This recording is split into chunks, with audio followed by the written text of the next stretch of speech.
Hey everyone, now that the podcast is available on iTunes, I'd be thrilled if you could write a review for the show.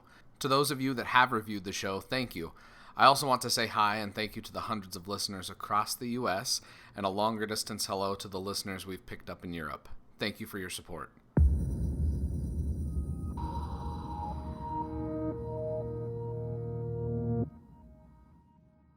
This is The Space Shot, Episode 10, for May 24th, 2017.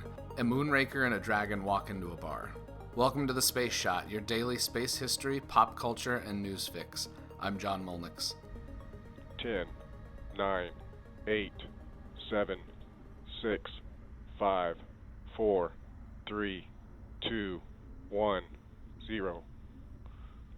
Stage 1. We have liftoff at the Falcon 9. Falcon 9 has cleared the tower. Starting pitch kick. In 2012, SpaceX successfully launched a Falcon 9 rocket carrying a Dragon space capsule that would score many firsts during its flight. The Dragon C2 Plus capsule was the first commercial spacecraft to berth with another spacecraft, in this case the International Space Station. Starting gravity turn. First stage engines at full power, looking good. It was also the first American-launched spacecraft to visit the International Space Station since the final flight of the shuttle Atlantis in July of 2011.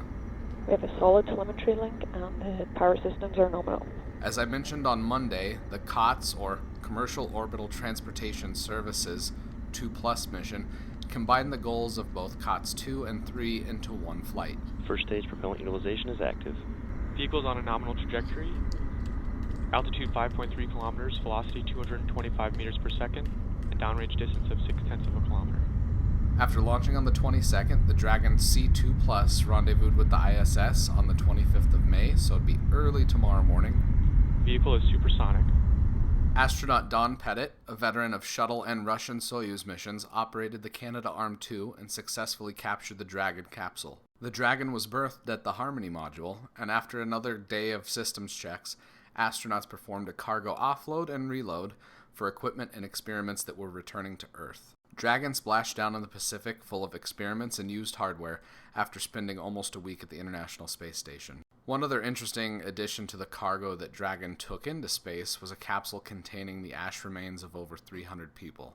The ashes of James Doohan, the actor who portrayed Scotty in Star Trek, and Mercury astronaut Gordon Cooper had their ashes flown into space on this mission. The capsule that contained the remains re-entered Earth's atmosphere and burned up after spending about a month in space. SpaceX went on to launch the CRS-1, or Commercial Resupply Services 1 mission, in October of 2012, and would fly a total of 10 missions from 2012 to the present day. In February of this year, CRS-10 was launched and the booster was recovered back at LZ-1. Out of the 10 CRS missions, one ended in failure, CRS-7.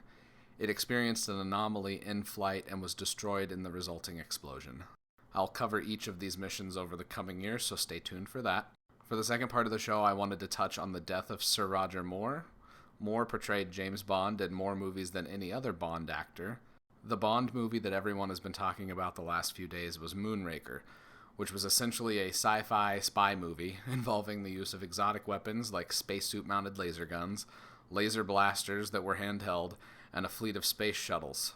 The space station sets looked amazing, especially the orbital lair of Hugo Drax, Bond's nemesis in Moonraker. He abandoned the traditional underground lair for an outlandishly complex orbital space station, and he used that station to deploy a series of weapons that would wipe out all human life on Earth, allowing him to repopulate the planet with his supermen. I'll link to a few articles and the YouTube video that shows the big Moonraker battle in the show notes, so check those out.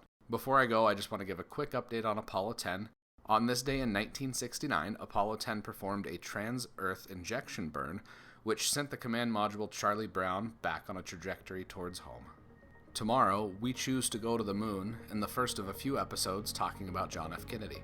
Now that the Space Shot is available through iTunes podcasts, I would be thrilled if you could write a review for the show.